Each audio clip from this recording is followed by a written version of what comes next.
Afternoon, Marcus. Thank you. Questions for Marcus? Start with Abby. Marcus, how are you feeling? Better. Better than I was. Some of the swelling has gone down. Still dealing with some, so just taking it day by day right now.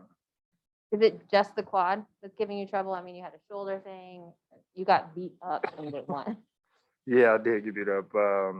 It's part of the game, but no, it's just the quad, the fluid. Where I got hit was closer to the knee area in the quad, and so a lot of the fluid went to the knee and the restriction of it. So just trying to get the fluid off of there and get the quad back firing the way that it was. It's really just take it, like I said, day by day. You know, the staff is doing a great job of with treatment and exercises to do to help strengthen the quad and get the blood flowing and things like that. So we just tested it today on the court. Felt okay. I'm a little sore still. Like I said, I still have some fluid, so it's still restricting my movement a little bit. And we just go from there. You know, they're doing everything they can, and I'm doing everything on my part and my end to get back on the court. Yeah, how difficult was it to sit out game 2? It was very difficult. I was very, very antsy that whole day. Couldn't sleep, couldn't even take a nap. Just wishing I was out there with my guys, and it's really tough. And my guys know, and anybody who knows me understands that if I'm gonna miss a game, especially a playoff game, something's really got to be wrong with me. So it was really tough from that aspect. But I have to listen to my body and do everything I can to get back out there. But I got to listen to my body in the same formation as that, and allow my body to do what it does to heal. And what did it mean to you to see the response from your guys? Loved it. I mean, it was expected. We came out flat the first game, and give all credit to the Bucks. They did what they're supposed to do. And us going on our home court, we couldn't go down 0-2. So, it was expected for us to come out that way. I'm just proud of the way the guys responded, and I'm glad that everybody had a helping hand in that and stepped up. Hey, Marcus, is this at all related to the quad trouble you had earlier this year?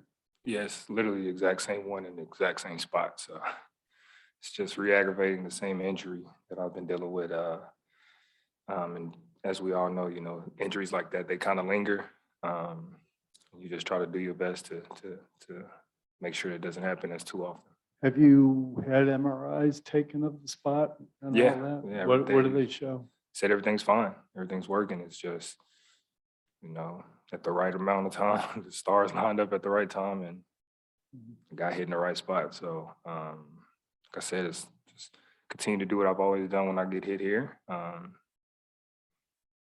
And allow this staff to do their job and the treatment that they're giving me and staying as positive and pushing myself to get back on the court. What's it like when you have to get down into a defensive stance, for example, into like a crouching position? Does that? Yeah, that that's hurt you? that's where most of the majority of it is, and is what's kind of keeping me back. That's because of that fluid on the knee that is restricting that movement to really bend down as much as I need to, especially to be able to get into a defensive stance and to be able to explode and push off. So it's kind of hard to go out there and play if you can't do that. So like I said, once we can get the fluid up off of it, everything else will be all right. It's not, I mean, is it something that can get worse? Or No, you just play through it? Just play through. It's literally just, it's like a Charlie horse in the quad. It's just I guess, over exaggerated one. And because of the spot of where it is. And like I said, the fluid being in the area, you want to be very, very conscious of that. So. Marcus, what do you think of the job Al Grant did on Giannis? And, what are you seeing when they're guarding him out there? And what kind of things are you yelling out? I know you're a guy who likes to communicate from the sideline if you are on the sideline. They're doing a phenomenal job. Awesome. I'm very excited for those guys. The way that they're stepping up and taking that challenge. And we all know that's not an easy task, to be tasked up against Giannis. But they're doing a great job. As we expected them to. We got confidence in those guys and everybody that's on the floor in that position to step up to the challenge. It's a whole team doing it. Everybody's stepping up, but those two in particular, we're very proud of. And they're going to continue to have to do that for us. And they're going to take everything that they have on every given night, on the game night, to go out there and sacrifice literally their bodies for the team. What's the key to slowing him? I know you guys threw some doubles at him in game one, and he kind of hurt you with the pass. One-on-one, it's tough to guard him. Like, what's the sweet spot you've kind of found looking at the film guarding him? Just really mixing it up. You know, you can't give a player like him a steady diet of anything. You know, he's too good of a player for that. So, you know, we just got to continue to switch it up. You know, whenever you're on him, you do everything you can to make every shot he makes tough, every play he makes as tough as he can, and you live with the results. Mark, you're obviously a guy that like always plays 110, like you're on the floor. How do you ensure that when you come back, you can still be that Marcus, as opposed to like, oh, you know, I'm back, but I'm not doing the things that I usually do that make me such an impact player?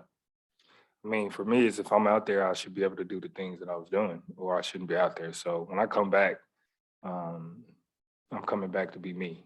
And that's all I could really say about that, you know. And if I'm not out there, it's because I didn't feel like I was 100% to be out there to do the things that I'm supposed to be doing. You obviously know your body and how you're feeling. What do you feel like is the likelihood for this weekend? Strong likelihood that I should be back for game 3. Like I said, we're just dealing with the last part of it, and that's getting that restriction off of the knee and the joint, so I could be able to bend it and do that. Once that goes away, I should be able to be back to myself, because everything else is healing up the right way, and that's the last part. So just got to deal with it. Marcus, we have one Zoom question from John Corrales, who may have a couple questions for you. Thank you. Hey, Marcus, first, is this anything that would need to be drained in the knee? No, Fluid? it's nothing like that of that matter. Okay, two more. Derek White, what did you see from Derek White out there filling in for you? You've seen a savvy veteran guard who's been around it and knows how to handle himself in the playoffs. You know, although he didn't score the ball or shoot the ball very effectively the way we and he himself expect, but he made plays in other ways to affect the game and impact the game. I think he was a plus 22 that as well with that. So his shot's going to fall. He's going to continue to be himself, and that's just making everybody around him better. And, you know, and we got confidence in him, and he has confidence in himself. He's working every day, and he knows he's been there before. Just to keep going, they're going to fall. Take the open ones, shoot it with confidence. And after you guys, Giannis made a spin move. You guys were able to force a turnover. On the sideline during a timeout, it seemed like you were talking to Rob about how to defend that spin move. Is that were you giving him pointers on where to be on the Giannis spin move? It looked like you were kind of like showing him. Yeah, how to I was take just charge. telling him, you know, just really telling him to embrace the bump, take the hit. You know, don't be afraid to be physical. You know, Giannis is a physical player, so you have to take that bump and just not give him that space. You know, you got to hold your ground. That's what Al and Grant does a good job very well at. So just telling Rob the same thing, and you know, trying to help him out on that end.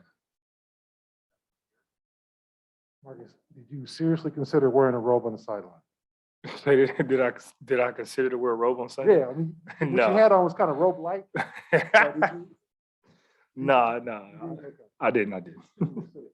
Secondly, the concept of playing on the road in the playoffs, and it's going to be a hostile environment. It was in Brooklyn, but this will be.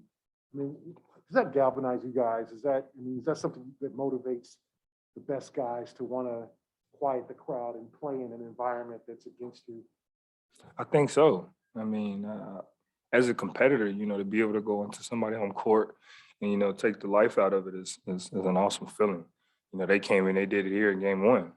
You know, it's not going to be easy. We know that. And that's what kind of makes that us versus everybody even more important, because when you go into that hostile environment, it's literally you and those 14 guys, coaching staff, and, you know, the team organization against everybody else, you know. So got to have that mentality, you know, and you got to go out there and, you know, I look at it as like, you know, when you was a little kid, you know, you running from school, everybody got in fights. You know, a lot of us got jumped before.